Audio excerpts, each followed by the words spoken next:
How does a buyer make sense of a building's maintenance and assessment history? When asked about maintenance increases and assessments, a board should be able to convey to a prospective buyer what the reason was for those increases and assessments. The most important thing is to keep a balanced budget. And to maintain a balanced budget, there have to be maintenance increases.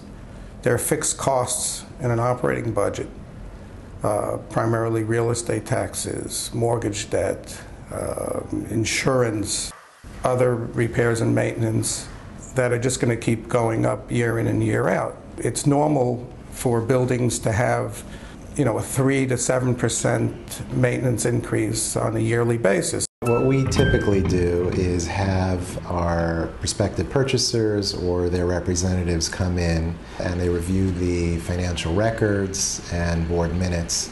And what we allow for is a post-review Q&A session. It's all about the presentation and be able to provide facts for the basis of those increases. For example, when a prospective buyer hears that an assessment was imposed in a building and it was to deal with Local Law 11 or another improvement or beautify the lobby or add a new boiler, those are welcome facts to a prospective buyer. These are things that buyers want to hear, not that a building was handled imprudently, that there was prudent financial management and that maintenance increases were to balance the budget. I think at the end of the day, when somebody hears that, they'll feel very good about their possible purchase.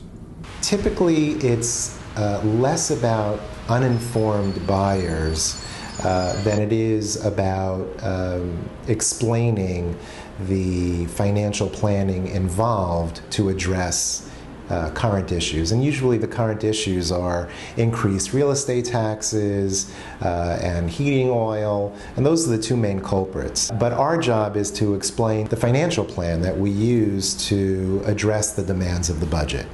And by having discussions face-to-face about it, it affords the buyer and their representatives to have a sense of confidence that their future home will be well cared for. Apartment sells because the buyer wants to live in that apartment. I think they're less concerned about the overall finances. That's my opinion. I know personally that for me, I also bought into a co-op a few years, and I loved the apartment, the view.